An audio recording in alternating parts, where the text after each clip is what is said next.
நாம் தமிழர் கட்சியின் ஒருங்கிணைப்பாளர் அண்ணன் சீமான் வந்து விஜய்க்கு ஆதரவு தெரிவிச்சிருக்காரு. குறிப்பாக இப்போ பார்த்தீங்கன்னா என்ன சொல்லிருக்காரு அப்படின்னா, இந்த மாதிரி விஜய் வந்து சொல்கிறது திமுகவை எதிர்ப்பேன், திமுக எதிர்த்து 2026 தேர்தலில் தாவேகா குறிப்பாக தமிழக வெற்றி கழகம் வெற்றி பெறும் அப்படின்னு பயங்கரமான சவால் விட்டுருந்தார். ஏற்கனவே விஜய் வந்து மோடி பேரை சொல்ல பயப்படுறாரு, திமுகவில் உள்ள ஸ்டாலின் பேரை சொல்ல பயப்படுறாரு அப்படின்னு இருந்தார். ஆனால் அதுக்கு வந்து தமிழக வெற்றி கழகம் பொதுக்கூட்டத்தில் பயங்கரமான மரண பதிலடி கொடுத்துருந்தார் நடிகரும் தாவேகா கட்சி தலைவருமான விஜய்.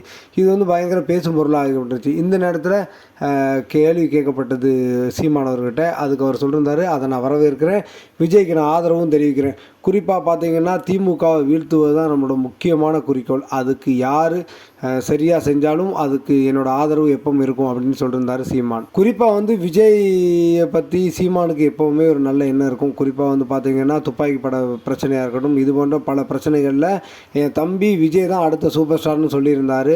ஸோ எப்போவுமே வந்து விஜய் அவர் எந்த காரணங்களும் எந்த களத்துலேயுமே அவர் விட்டு கொடுத்ததில்லை.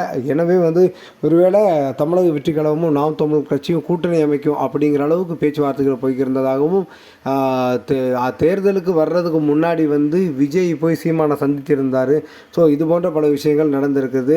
இப்போ வந்து குறிப்பாக வந்து நாம் தமிழர் கட்சியின் ஒருங்கிணைப்பாளர் அண்ணன் சீமான் வந்து விஜய்க்கு ஆதரவு தெரிவிச்சிருக்கதை நீங்கள் எப்படி பார்க்குறீங்கன்னு மறக்காமல் கமெண்ட் பாக்ஸில் சொல்லுங்கள்.